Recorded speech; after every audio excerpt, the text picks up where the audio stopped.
are. I have to tell you guys, this is going to be my favorite Saturday so far, and I'll tell you why. For a multitude of reasons. That's what I always say. First of all, I'm gonna push my lights back just a touch because I'm very, very bright, which I think is fine. But there we go. And now you can see more of me, more of the couch. Alrighty.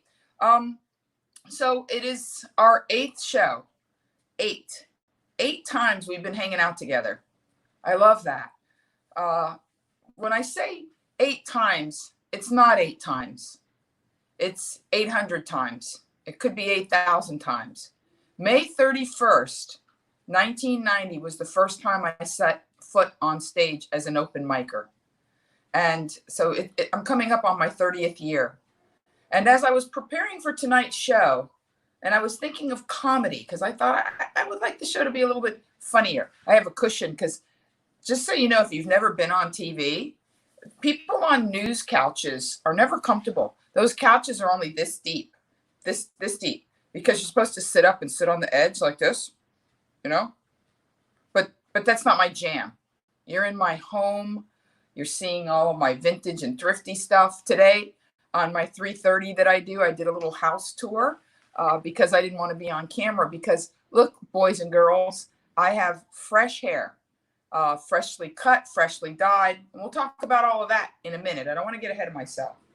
I was so excited today because I've been thinking about the journey. There's a journey, there's a path, there's a road, and some of it's a real road, and some of it's a metaphorical road, and some of it's just, you know, I always said that one day I was going to write a book. I don't know if it's going to be a book, a screenplay called Interstates and Interstates, meaning, you know, interstates and interstates. Because I used to love to drive. I love to drive. Other comedians think of driving as like the chore that they have to complete to have that hour on stage. You know, you got to get to the gig and do that. That to me was the blessing. The blessing was to be paid for that hour on stage to finance the other 23 life, to finance finding Cal's place on I-40, right when you cross over from Texas Panhandle into, I think it was exit 34 into Oklahoma on your way into Oklahoma City. There was Eric, Oklahoma, Sayre, S-A-Y-R-E, Oklahoma, Elk City, Oklahoma, which is where I used to perform at in a little bar. And, you know, just so you know, the guy who wrote King of the Road, Roger Miller, is from Eric, Oklahoma. They're very proud of that. There's a big billboard, and I once pulled off because there was also a small sign that said garage sale. But as I thought about that, I wanted to share some things with you. I can't even believe this like fell apart since I took it off the shelf. Okay, I don't even know what happened here, all right? It kind of like fell apart, but all right. You can see the binding. This book is from 1995. I have been getting these American Express calendars. I've had an American Express card since 93. Even before that, I had one in the 80s, but that was a company card when I worked for Benetton. That's another weird story. But here you go, 1995, right? And here, you know, I'm just gonna randomly open so you can see that since 1995, look at the detailed notes I took of like every single place I went, and I found my first performance at the Ice House in the belly room of the Comedy Store. I had 10 minutes, and you know, and I mean, look at this calendar. This is ridiculous. I'll get it in a way that it's not in the glare, like. And as I thought about my journey, I thought about, you know, how the interstates of me are still enjoying a summer. That because I can't get on the interstate just this minute, and technically I could, nobody's going to stop me if I got on the 10 and started driving east. It's not like they're going to say, you're a Californian, you know, like the the bit on Saturday Night Live. It's like, oh my God, Rick, how did you get here? Well, I took the 10 to the, it's called the Californians, and all they talk about is routes they take. And that's kind of a joke now because there's really no traffic, so it kind of doesn't matter what route you take. But the point is that as I'm sitting in my home with my dog, wearing my masks, and preparing for whatever's going to happen when I get on the road as a comedian, because I don't have any bookings right this minute. I'm home. I'm in my home, but I'm revisiting my inner states. I'm revisiting content. We actually, my producer Stanton and I, have a bunch of stuff because I thought I was going to be in Australia, New Zealand, and French Polynesia, New Caledonia, et cetera, for 6 weeks. I wasn't even supposed to be home till late April. So FYI, come back to the YouTube channel because we have new parts of Hindsight is So 2020 and a couple of things that I did in March before I even left to get on the boat. But the point is that in between what I thought was going to happen, the best laid plans, I thought I'd get this great content in the can, get on a plane, fly, 6-week tour, make a bunch of money, get home, get out of credit card debt, be woohoo, but, have a few other things happen and, work and enjoy my summer. Take a couple of weeks off to spend with my nieces. I felt like I could financially take some time off in June. I'm not going to have any work canceled between now and going to Las Vegas because I hadn't booked it. I was going to spend it with my nieces, and there's nothing to do anyway. So at least I don't have to feel bad about getting those emails that I've been getting from the cruise ships that my contract is officially canceled. Guess what? The contract was canceled. Not my life, not my mind, not my journey, not my summer vacation, not my ability to be with you. None of that was canceled. None of it was preempted. It was just moved, changed, pivoted, turned around. And if I seem kind of, for lack of a better term, joyful, I am joyful. It doesn't mean I'm an idiot. It doesn't mean that I don't know what's going on. It doesn't mean that I'm tone deaf to the fact that, yeah, I get to live in a nice place and I'm secure for now and I'm not hand to mouth. But here's the thing. I was for a very long time. And I very much can empathize and sympathize. I know what it's like to have a 3-day quit notice. Well, guess what? That's not going to happen in California. They just signed. If they're making us stay home, they can't make us worry that we can't have a home. So, putting that aside, because I want to make it very clear that my joyfulness is not glibness.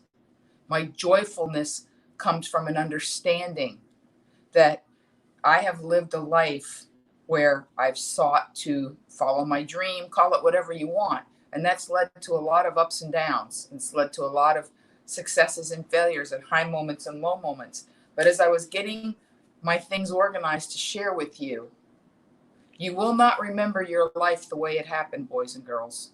You won't. You will remember it in a beautiful, hazy glow. Like I was talking I do a 3:30 every day on Facebook Live on Monique Marvez official fan page. Summer vacations were hard when I was a child. We were challenged because my parents were divorced. And, we would have to pack up our things and go spend X amount of time at our dad's house, which was joyful. But, when I was there, then I missed my friends in Miami, or I missed when I was in Houston. I missed, we were always missing something because our parents lived in 2 different cities and we had 2 sets of friends.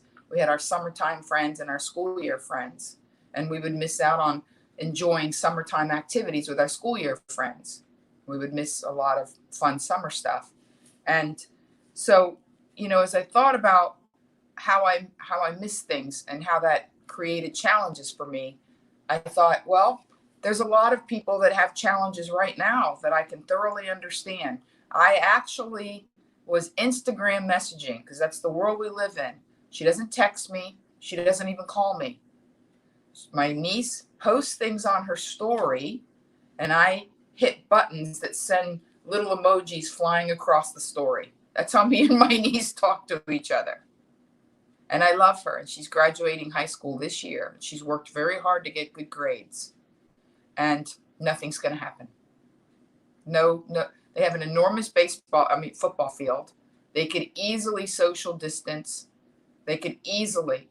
But because of the fact that she lives in San Francisco, and some people will wear masks and some people will not, and they can't count on everybody doing the right thing, my niece has zip going on for her graduation. Now, for the record, I'm going to drive up there. It's June 1st, Monday, June 1st. And you know, what am I going to do? I'm going to sit 6 feet apart from her. I'm going to wear a mask. She's going to wear a mask. We're going to do whatever we're going to do. But I'm going to figure out something special. I will figure out something. And in fact, one of my news stories is, it's really cute. You know, I always send myself the stories so I can share them with you, is that German cafe tells customers to wear noodles to enforce social distancing. Now, you can't even imagine how cute the picture is. They have, you know, those styrofoam noodles. Hang on. Evidently my thumbprint isn't working. All right, come on. You know this is my thumb. Oh, there we go. I'm like so challenged. All right, let me see if I can get this. I don't know if it'll work, but it's not working because of the lights. But they actually have caps that they've made hard hats. You know, these hard hats with, you know, those styrofoam noodles you use in the pool that are 6 feet across? Well, they created these hard hats that you put on to sit in the cafe, and it's goofy. It is the epitome of the propeller hat. You know how my dad would always describe somebody who wasn't like super sharp as saying like, yeah, that dude, you know, he's hat on, you know, propeller on the hat guy. You know, it's like, dur, dur, dur. And here's Germans of all people coming up with a whimsical, funny way to keep people social distanced at outdoor cafes. In order to eat at this particular cafe, you have to put on a hat with styrofoam noodles sticking out. I thought that was adorable. I thought that was such a great story. So maybe just to make her laugh, I have nothing against, you know, picking up Home Depot's open. Maybe they have noodles. Maybe I'll make noodle hats for me and my niece to enjoy her graduation. Now, one of the stories that I found hilarious this week, and I really, really, really wanted to share this with you guys, is, and this is the world we live in. Associated Press is declaring the term mistress archaic and sexist. The Associated Press announced last week that it would ditch the term mistress from its vocabulary, noting the word is archaic and sexist. We now say we will not use the term that a woman in a long-term sexual relationship with and financially supported by a man who is married to someone else will be called a companion or a lover on first reference. I think mistress is not only not archaic and not sexist, it's kind. You know, what do I call a woman who's supported by a man while he's married to another woman? It's way worse. It's absolutely way worse. And then so a political columnist, Jack Schaefer, said, "Go soak your head." While Tony Bruno responded, he's a radio veteran from sports, said, "How about side piece, kept woman, concubine, shack job, gourmand, homewrecker, or Lisa Page for short?" I don't know who Lisa Page is, but that's a super diss right there. So, you know, as I look at the stories, in the middle of the pandemic is when they decide we're going to change the nomenclature for a woman who is being supported financially and in exchange for, you know, sexual favors by a married man. Why don't we just call her what she is? Archaic and sexist, a complete throwback, a person who doesn't need to be in our society. Maybe it's a bad upbringing, but if you are watching this and you are somebody's mistress, I don't judge you. I'm not upset with you, but you are selling yourself short. Go get your own man. And before you even get your own man, get a job. Okay. That really tickled me to pieces. we'll get to some more stories, but I want to get back to the, we're going to bounce around. Funny and smart. Thank you. Somebody just commented that they like that. One more story that I think is kind of important before I get back into my telling of the tales. I know you can't see these, and I hate to print because I hate to waste the paper. Officer suspended over viral anti-lockdown video. These policies will cause violence at some point. So an officer gets on, he starts talking about what he feels, and this is the world we live in. People are not thinking. Your employers look at Facebook. As a matter of fact, when a friend of mine applied for the San Diego Police Department, the first piece of advice a friend told him, who was already on the police department, was scrub your social media. And don't just scrub it, go back. Be super diligent. Like, close it. Concubines need love too. Yes, they do, Scott Bruce. Yes, they do. Scrub it. So I understand that people have very strong feelings and emotions about what's going on. But here's what I was talking about this week with some friends. When I was a kid, I worked at a Merle Norman store and in Texas, in Humble, Texas. And there was a very cool old broad. And she used to tell me that, and she was old school. Her name was Jem. Hey, everybody, stop looking around. Wait, stop it. Sorry about that. I had it open so I could monitor your questions, and she told me that every morning she woke up early. She set her alarm. She woke up early. She went downstairs. She put on makeup, and she made a proper breakfast for her husband of many, many years.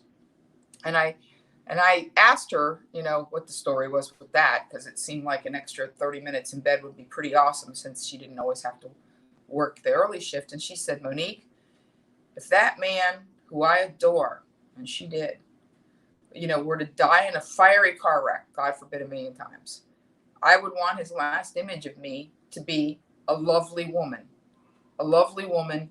who loved him, who woke up, who made him a breakfast because I loved him.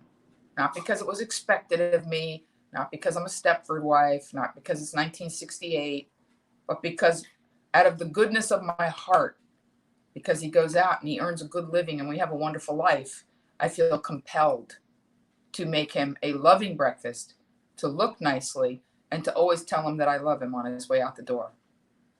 I've never forgotten that. Did I do it? No. For the record, I was an incredibly crappy wife. I don't know I'm not even drinking. I knew this show was going to be different. This is why we're on the couch and I'm wearing like one of my cool goth, and somebody said my hair looks amazing. Thank you. We did it today. We cut the ends. It needed it. I had bunches of dead ends. I got my hair cut. And for the record, and I'm just going to even show you, I'm just drinking tea out of my Buddha cup. This is just, PG tips with some almond cream. I'm not even drinking, but I felt like we're turning a corner now. I love the idea that we, as a society, it's like, are we having fun yet? Because this is sort of a mashup, getting back to the Gem and the lawyer and the guy who's in trouble, who lost his job, who I'm sure will get a lawyer and sue for wrongful termination, a policeman who posted a video saying that these policies will lead to violence. Well, they've already led to violence. I just haven't covered these stories because that's not what this is about. I will touch on things as you would touch on them in a conversation with a friend. That's what this is sort of an extended, funny, kind of touching on the news of the day, talk of our times. It's called Talk of Our Times, not news of our times, not important stories. It's talk, it's chat, it's me and you. But we have been in our homes now. This is an important story. There's no denying that the pandemic is an important story. And again, I try to walk a balance of staying sort of lighthearted and tongue-in-cheek, and we've been through things and we're going to be fine. Some of us have been through things in our childhood. Some of us have, there's some people out there that are like pandemic schmandemic. I was raised in a foster home or, whatever. Like, I'm collecting unemployment and getting to stay home. Like, that's good times. Believe me, I very much think about how what I'm saying is landing, because when somebody said to me, one of my dear, followers that comes on at 3:30, and he's a good dude. He says to me, Monique, I want you to teach a comedy class at 3:30. Maybe that's what you should do. And I said I would think about it in the future, but I'm going to tell you how I think before I speak to you. And that is that most comedians, when they write a joke, the joke almost gets, I don't want to say ruined, but it gets watered down because they're thinking in terms of megaphone. I want to hit the most amount of people. I want the joke to be, big and loud and broad and relatable and hit a lot of people. I want to talk about stuff that everybody's going to get and like. Okay, that's important, but that's not how I think. It's actually the opposite. I think in terms of the landing, in terms of creating something that's intellectually and spiritually and humorously, for the most part, aerodynamic, that it's going to land like an arrow, that you're going to get it, that I've written it so well that there's no question that even if you don't get every single word or every nuance, you get it in context, because it has a strength and a power behind it like an arrow. It has a power of good intention and truth. I'm not writing this joke. I'm writing this joke, which is why, when people have commented, one of the posts that I have on YouTube on my channel is Hindsight is So 2020, which is an actual podcast, which is different than this, and not terribly different, but a little bit different. And the podcast is called Hindsight is So 2020. Well, I recorded it in January. It has 4,000 plus views, and it's pretty sizable piece of material. And people are commenting on how timely it is. Well, I had no idea we were going to have a pandemic when I recorded it. But truth, what's going on in the world.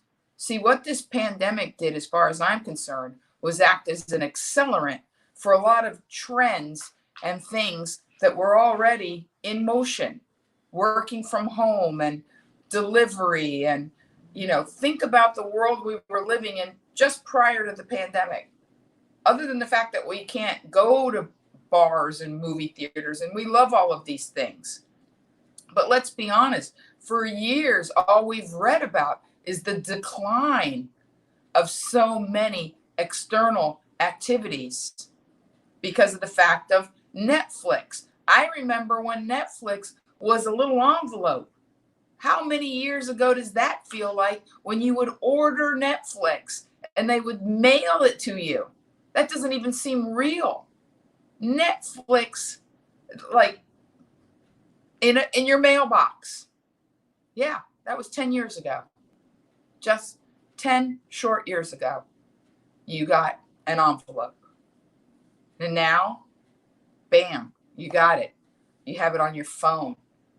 You can stream, and you can carry HBO Go or Netflix or whatever. You can watch it on a plane.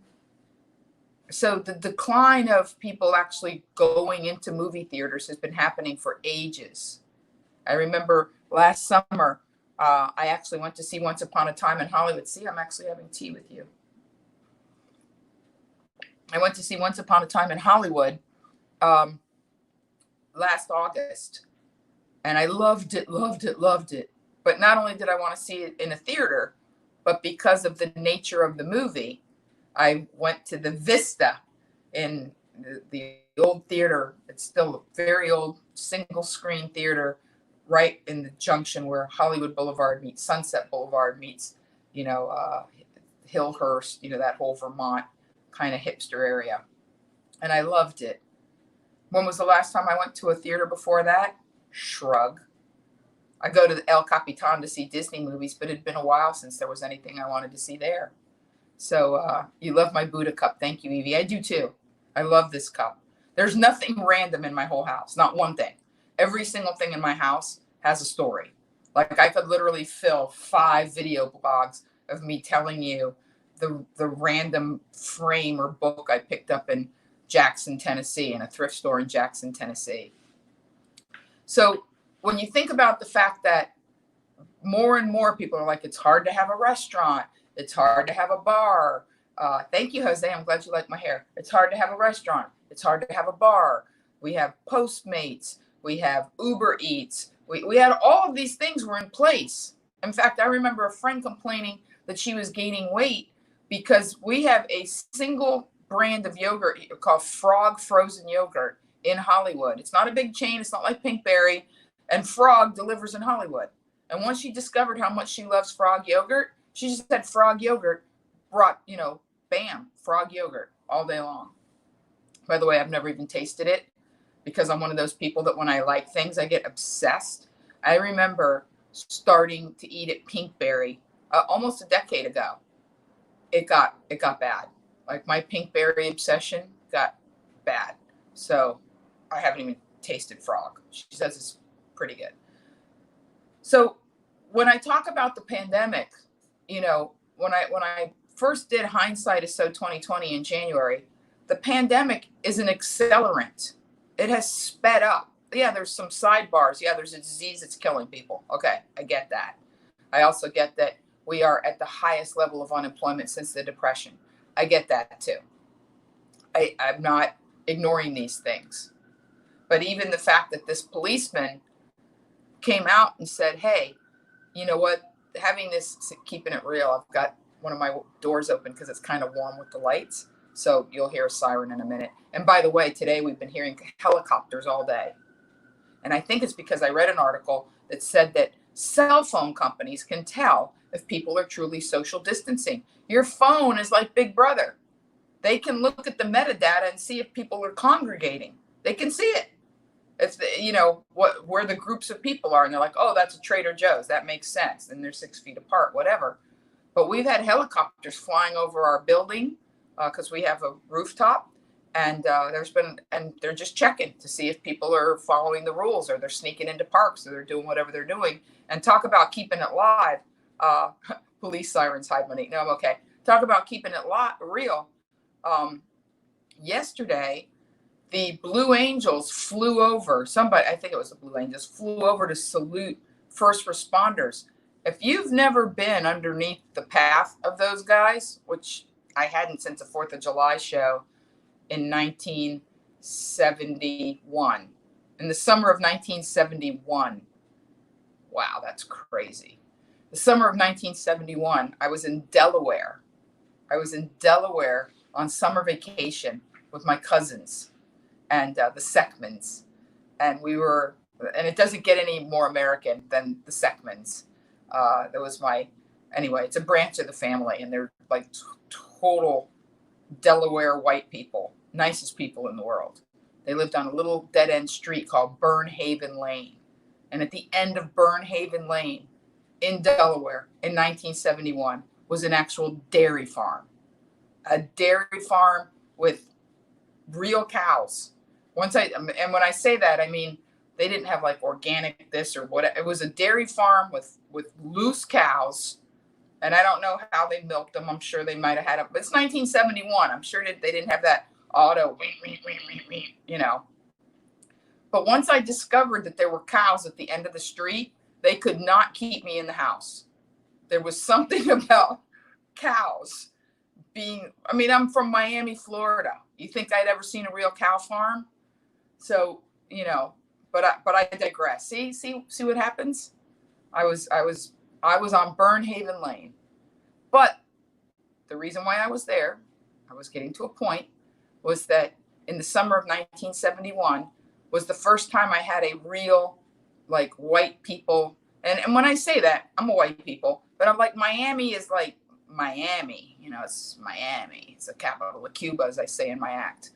We have 4th of July, but it's different. It's like, bongos and, mangoes, a lot of things with goes, go-go dancers. But my cousins, the Seckmans, they were serious. Like, you wore red, white, and blue. You got a little flag. And we went down to see the Blue Angels. and the local symphony orchestra did the 1812 overture and the whole 9 yards, and then the flyover, and I remember seeing them fly overhead, and I was so wowed and like blown away. And yesterday when I was in my apartment and I heard them, it was fresh. It was like, what an honor. What an honor that the first responders are being recognized in such a glorious, yeah, whatever, carbon footprint. I get it. There's probably people that are against it, but I'm not one of them. It was exciting. And it took my mind right back.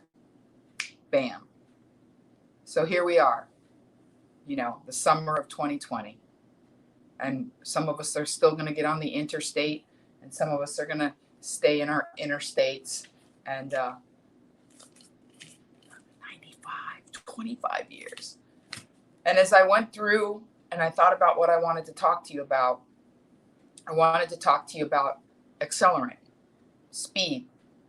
What has this done for you that you could potentially think moved you further down the road?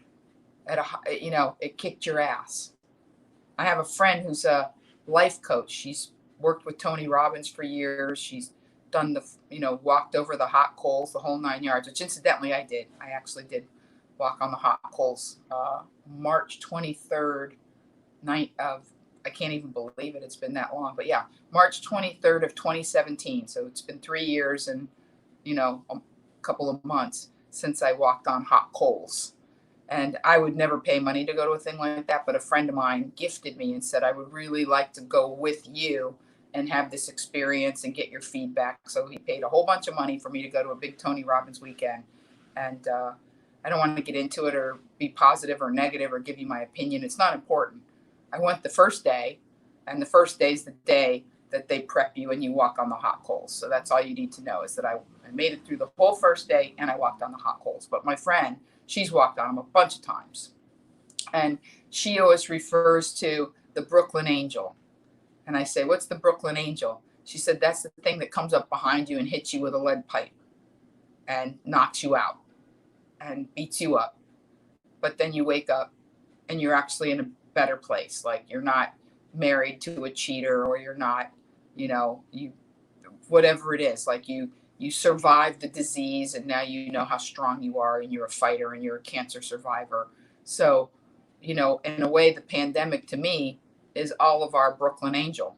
It's our Brooklyn Angel. It came up with a lead pipe and said, oh, you think you're going to get out of credit card debt, Monique? Bam! Think again. you think you're going to get to see, all of New Zealand? Bam! No, just 2 ports and everybody's going to be panicked. You think you're going to, yeah, the Brooklyn Angel showed up. But when I woke up, when I saw myself a few weeks in, then I thought, okay, Brooklyn Angel, what now? And what now is that I have sat back and said, Monique, gotta go. Okay, we'll head into a crime scene, homicide. Oh, wow. I hope that's a joke, Marcelino. I know that I do have LAPD that checks in with us, and that means a lot to me. It means an awful lot to me. Law enforcement is super important right now, because actually I went for a social distance.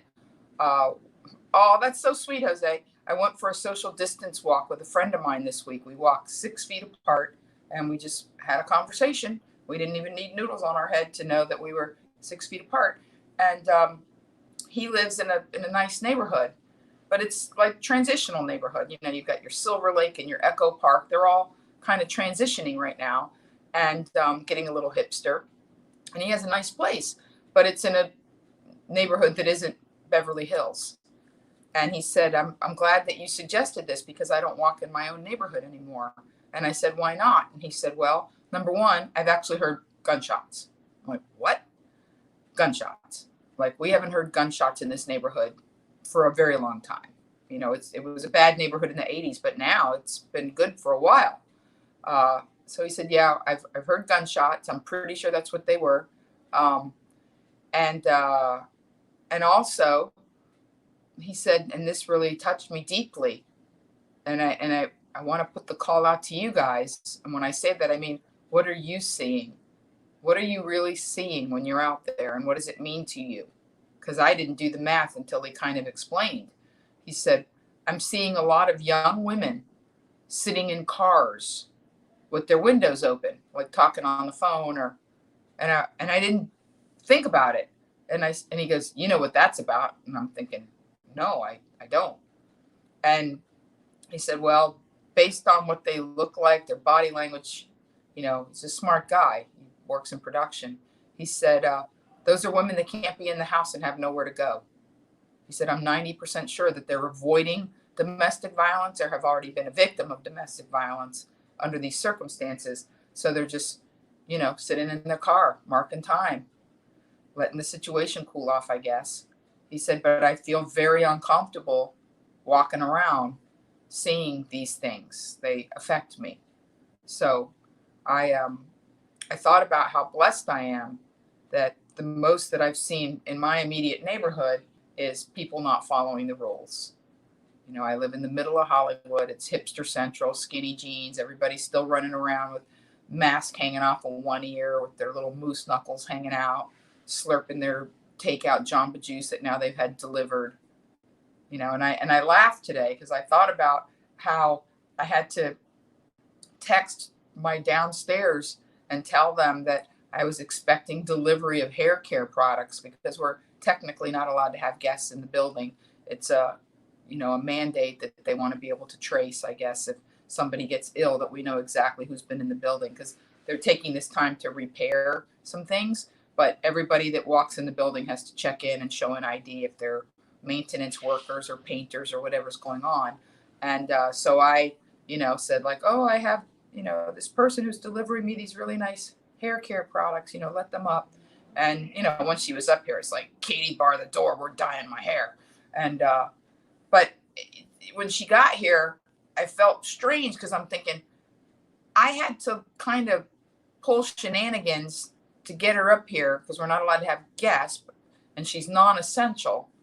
And I'm thinking, going back to this policeman saying there's going to be violence, people can walk in a weed store.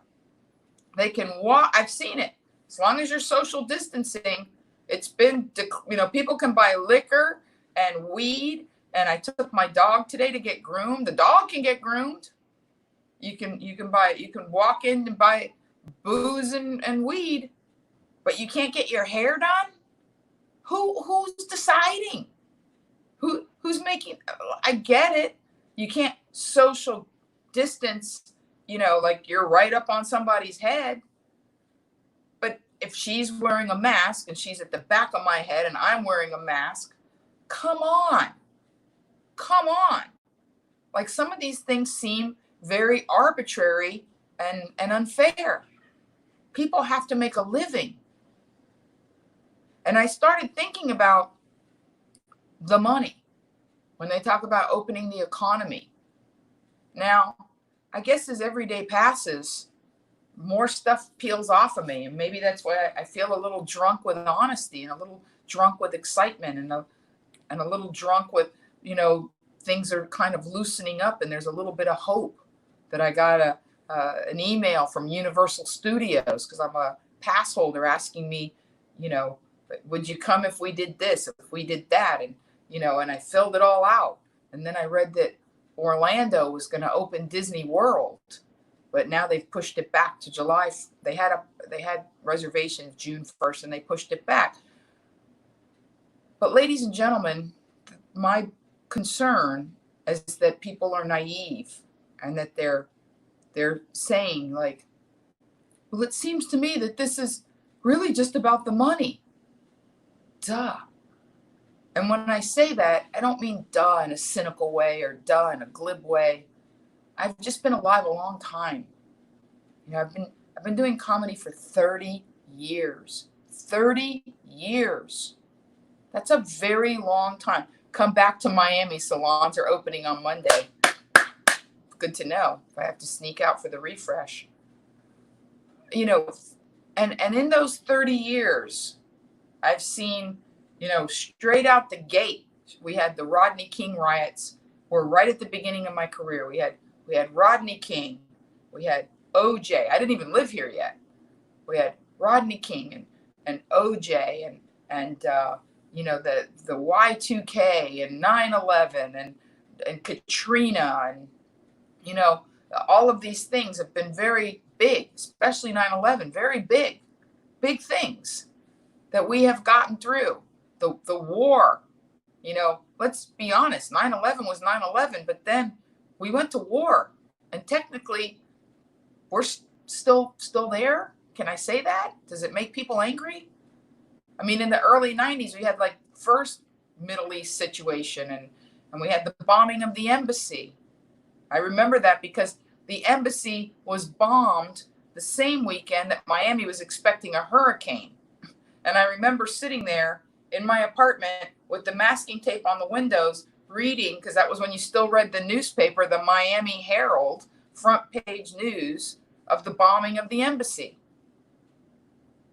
And, you know, if you go back and you watch, whether it's Mad Men, and you see the backdrop of Vietnam, and you say, like, were we really here for this? Was it really as simple as fossil fuel? Was it really that? Was it thank you, somebody just said 30 years of comedy, great job. Yes. And in a weird way, this situation reminds me, on a grandiose global scale, you know, because what we have to remember is that Americans have always been very American centric. We think this is just us, you know, that this is just us. No, it's a global situation. We almost lost the Prime Minister of England, a guy I actually really like. Good dude, you know, ally, smart, good dude. It's a global situation, but I'm going to apply the Ford Pinto story. And some of you are too young to remember it. But there was a time when a major company, Ford, you know, somebody sat down, some bean counters, and figured out that a recall and changing a part, there was a joke where they called the Pinto a pizza oven. Because, and every comedian, I remember being a little girl in the Tonight Show, because you could always tell what was going on in the world. And I still have that machinery in my head that thinks, what would Johnny Carson say in his monologue about the pandemic if he was having to film from his home? And would he be 6 feet away from Ed McMahon? And everybody had jokes about how, you know, keep a frozen pizza in the back of your Pinto so you'll have something to eat when somebody rear ends you. If you don't die in the fiery crash, you can eat the pizza till the cop gets there, because they exploded on impact because of a small, it wasn't even expensive, but it was a device that needed to be put into the gas tank. And the funny part is that the Ford Pinto was one of the best-selling cars ever in the history of Ford. So the recall would have been astronomical. And there's been several movies made about it. But some bean counter sat down and decided that it was better to pay for dead people than to have a recall. That's what human life meant. And, you know, I remember the early days of the pandemic. I was in Sydney, Australia, trying to figure out how to get home. And I no sooner typed on Facebook, I'll know this is real, because somebody, as a joke, because we were still not sure how to feel, somebody sent me a link saying that buffets in Vegas were shut down. I was like, whoa, shut the front door. That is the lifeblood of Vegas. That's how they get people into the casinos. These awesome buffets with crab legs. To be honest with you, I always find them a little dodgy, but fine, whatever. Some people really love them. So it's funny because I'm like scratching a little bit here and a little bit here because hair dye is a little bit drying. So anyway, I didn't want you to think I have some kind of weird dog Rona. Now they're saying dogs can get it. Like I'm going to put a mask on my dog. It's bad enough the poor little thing had to go in today and be social distance. She didn't get to visit with the other dogs. They're taking one dog at a time. That's it. You go in, you get their, you know, get it done. They hand it back to you. There's somebody standing out there. And it's funny because it's not like I go to a fancy place or anything, but it's just close to my house. And you could see the people in the parking lot with like their Louis Vuitton dog bags and their masks, like waiting to come in because you can't just hang out anymore. It's one dog at a time.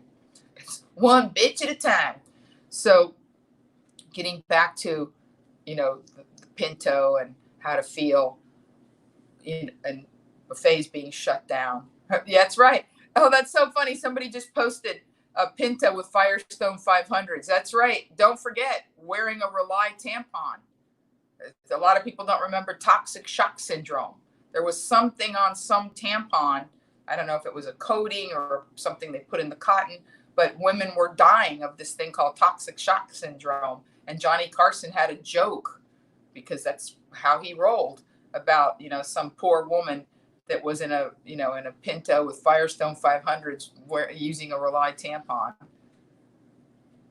But no sooner did I say, because it always comes down to money, but I said, well, I'll know this is serious when Disney shuts down. Like the NBA is one thing, but in the history of Disneyland, 60 plus years, did they close for, some special memorial? Did they close? I can't even think of anything. 9/11? No, I looked it up. Open. This is the first time. And not only are they closed, they've been closed at this juncture for 2 months plus. So to me, I follow the money. I don't just listen to the politicos or the scientists or the pundits. I follow the big money. And it's interesting that you have sort of this tale of two cities. We're up in Northern California, where you have the total sort of arugula eater, PC, that crowd, right?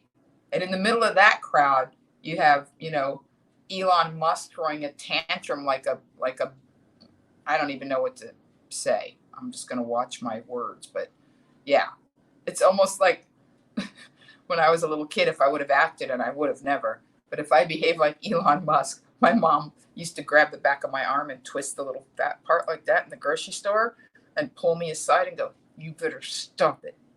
You just better cut it out. You're embarrassing me. And I'm thinking, where's May Musk? I know she's alive. She's beautiful. She's a senior model. By the way, Elon Musk's mom is beautiful. Older gal with white hair. Where's May Musk? Why is she not grabbing him by the back of the little fat part of his arm, saying it's bad enough you named your kid after a license plate and you're hanging out with this Grimes chick. She looks a little bizarre. Okay, fine, great, whatever. Snap out of it. Quit being a baby. Your factory will open when it opens, or, however it opens. It's not like people are snapping up cars right now. Nobody's buying cars. I can tell you that right now. That's another accelerant. By the way, I don't even want to know what's going to happen with the car industry, but I've been reading for years that the millennials and even the Gen Zers or worse are experiential. They don't want to own things. They're like, you know what? I'll pick up a car when I need a car. They have these, Zip. San Francisco was the first time I saw a Zip car like 10 years ago. Now that whole concept is everywhere. And so you have Uber, you have Zip cars. You don't have to deal with parking. You don't have to pay exorbitant insurance, because insurance in Southern California is very high just because it's Southern California. So the car industry was already going down. How many cars does Elon need to make right this minute that he can't wait until it's, the all clear has been sounded? Really? So you have that contingent. You have, the Northern California arugula eating PC up the wazoo people. And then you have the San Diego, which I call Kansas City by the sea. You have old retirees from the Midwest that are like, I don't need no mask. I lived through the Korea. Whatever. And right now in these times, we decide, I've said it a million times, but it bears repeating. We are responsible for ourselves. You know what? I felt perfectly okay getting my hair done and sneaking my chick in. Not going to lie to you. I felt fine. Don't feel guilty at all. For all I know, there's going to be a knock at the door in a minute. Don't come get me, Marcelino. I feel that a lot of this is arbitrary. I get it.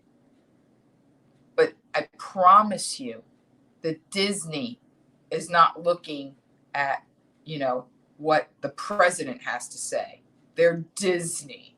I promise you that they're talking to public relations firms, lawyers, litigation of possibility of, can we be sued for something if we open too soon?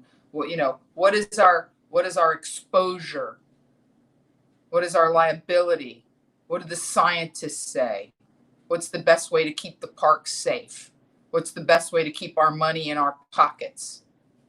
If Disney is still closed, it's not a matter of public perception of if we open too soon. If they're closed, it's because there's a possibility that there's something going on that could cost them a lot of money and potentially a public relations black eye. So in my mind, we're reaching a point during this pandemic where everything's being accelerated, and the upside of the acceleration is the power of one, meaning you have the power. You have your phone. You can Uber. You can Yelp. I couldn't even believe when I went to the DMV in January because I was preparing for this big long trip and I had to renew my car renewal and it was really expensive. Who knew I was going to pay all those parking tickets and my car wasn't even going to move? I could have had that money in my pocket right now, but such is life. So I paid all my back tickets at one time. I paid to get my car registered. It cost a fortune because these tickets, man, they just go up, up, up. And while I was looking for a location, the DMV was on Yelp. Really? Like the DMV cares about Yelp reviews? It's the DMV. But that's the world we live in. So it actually showed that the one over here on Cole Street, which is strictly registration, which I didn't know. I looked it up on Yelp and it had good reviews and it was strictly for registration. And I'm going to go a step further and tell you a story because I'm drunk with PG tips out of my Buddha cup that I made a complete butt out of myself that day. And I'm going to tell you how I did it. Is because they're not clear.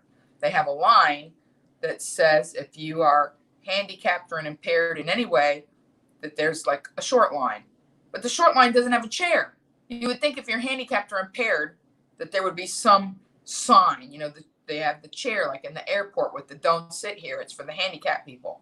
So there's a super long line. It's moving fast. I can't complain. I didn't have a reservation and it went well.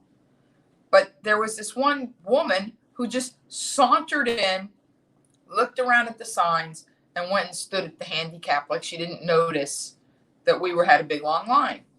Well, I was 3 people from the front. I said, hey, the line's over here. You know how people do. Hey, we've all been waiting. She just looked at me like, what else? And when I got up to the counter that happened to be next to the guy that helped her, I said, I'm just curious. Like, do people just do whatever they want in here, like all willy-nilly? She nillied my willy. Did you hear that, Jose? He said, well, she's handicapped. I said, I didn't want, really? He's like, yep. She was in here and she's registered in the system as handicapped. She has a placard.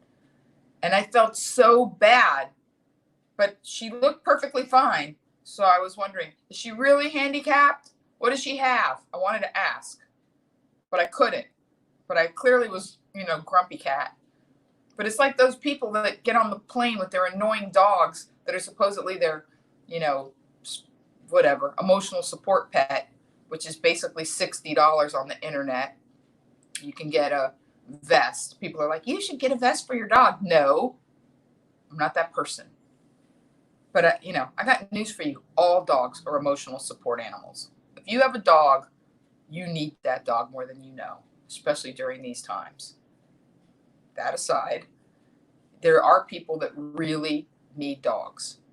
And I actually do a charity event. I have done it called Dogs for Our Vets. I think that's what it's called, Dogs for Our Vets. It's in St. Louis. And they have these dogs that cost $20,000 to train for amputees. And these dogs can actually pick up a credit. If you drop a credit card, they can pick up a credit card with their teeth. Like they can nudge a guy out of his chair. That's like, I actually saw this. Yeah, that's a real dog for sure. You want to walk, well, you want to roll down the aisle with that German Shepherd on my Southwest flight. Kudos. Thank you for your service. But let's be honest, that's not what's going on. This pandemic is an accelerant. It's shining a light on how much we didn't. I'm afraid to put this out there. I don't want people to get upset with me, but shrug. It's part of being a comic. How much we didn't value. Like I can say this because I'm the person that goes to like the small mom and pop stores. I go out of my way and pay extra because I know that they're not getting the discounts that a Walmart does or a Ritz camera does. You know, I when I lived in San Diego, I used to go to this little camera store in what they call Little Italy on Kettner. And the guy was just a disaster. I finally got to the point where I said, okay, now you have forced me to go to Ritz camera because you're a disaster. But I tried. I really tried. How many of us have really shopped just in our neighborhood if something, people say, I'm not going to shop at the corner market because it's so much more expensive. I'll wait till I go to fill in the blank big box store, blah, blah, blah. Well, guess what? I'm the one that shops at the Armenian grocery store. I think they're Armenian, over by Kettle Glazed Donuts. And today when I went in, the guy was very happy to see me and, treated me with extra love and gave me a very nice bag, like one of those special ones that you would pay extra for. And I felt like that's because I want you here. I want to physically walk in your store. You don't deliver. You're a little more expensive, but you're here. And you're here when I need you at 11, when I used to get off at KFI at 11 o'clock at night and I was tired. I knew that I could buy, good almond cream for my next day's cup of coffee or tea in my Buddha mug. And as I see people shifting and pivoting, one of the things that I feel joyful for is that, yes, there is a negative, like that policeman was saying. Yes, people are getting inflamed and violent and angry and frustrated. But weren't they anyway? Honestly, weren't they anyway in a lot of ways? This just sped it up. And then on the other hand, though, I find people talking about, boy, I sure miss going to the movies. Well, when was the last time you went to the movie before the pandemic? When was the last time that you walked down the street and ate at Michelli's, instead of having something delivered so you could stay in your apartment and smoke weed and watch Netflix or whatever? I think that we are going to miss a lot of things that don't come back, but I think we're going to love a lot of things that do. I know people that are over the moon excited because drive-in theaters are becoming a thing again, including me. I'm very excited about that. I'm actually really excited about that. And I haven't been to a drive-in theater since my dad took me to see Tommy with Roger Daltrey when I was in 7th grade because all the 9th graders were talking about it. And I really wanted to see it. And he had a crush on Anne Margaret. So he took me and he said, do not tell your mother that I'm taking you to a rated R movie. I don't really remember there being any sex in it. It was just, a loud rock opera. There might have been some boobies or whatever, but it was peculiar. But that's the last drive-in movie I went to. I saw Tommy with my dad. So here you go. Last movie, March 14th. Yay, you were going to the movie. So here's what I want to tell you guys. Find your way to speed up the good, to speed up the gratitude, to speed up the excitement on your interstates. And I'm hoping that some of you have followed my lead and will start to take journals, even if it's just like write down a few things every day. Today I did this. I'm even telling my friends, just keep a journal of what you're binge watching. Just write down what you're watching, how you felt about it. Pretend that you're a movie critic, you know, and dig in. And if you're going to watch TV all day, have feelings about it. I'm binge watching Treme because I was going into cold turkey when The Wire ended, and David Simon did that, and it's actually the perfect thing to be watching right now. But then again, to be perfectly candid, I feel like everything's kind of perfect right now. It really is, if you choose to believe that.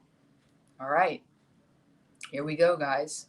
Love hard, forgive harder, and get as happy as you can, as fast as you can. I'll see you next Saturday. You've been great. Thanks. Well, I'll leave it. I'll let my producer take me out of here. We'll do some Q&A next week. I think this week, I just want to let this one cook.